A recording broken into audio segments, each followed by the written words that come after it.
خبر شامل کرتے ہیں ماچھیوال سے، جہاں ماچھیوال مین ٹاؤن میں انتہائی افسوسناک واقعہ پیش آیا۔ محمد شہباز نامی شخص کی کمسن بیٹیاں 5 سالہ عریبہ اور 8 سالہ علی شباب پراسرار طور پر جاں بحق ہو گئی۔ پولیس حکام کے مطابق محمد شہباز حجام کا کام کرتا ہے۔ گزشتہ روز شام کو جب گھر واپس آیا تو بیوی سے کھانا مانگا۔ بیوی نے کہا کھانا تیار ہے، بچوں کو اٹھا لیں۔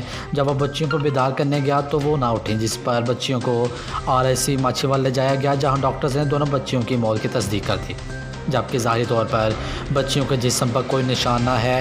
SP فاروق احمد کا کہنا ہے کہ انتہائی افسوسناک واقعہ ہے۔ پولیس بریک بینس اس کا جائزہ لے رہی ہے۔ موت کی وجہ میڈیکل رپورٹ کے بعد سامنے آئے گی۔ دوسری طرف بہنوں کی موت سے پورا علاقہ سوگوار ہو گیا ہے۔ جاں بحق بچیوں کا پوسٹ مارٹم ہونے کے بعد لاشیں لواحقین کے حوالے کر دی گئی ہیں۔ پولیس ذرائع کا کہنا ہے کہ پوسٹ مارٹم میں کسی بھی قسم کے کوئی شواہد نہیں ملے۔ فورینسک رپورٹ آنے کے بعد حتمی فیصلہ کیا جائے گا۔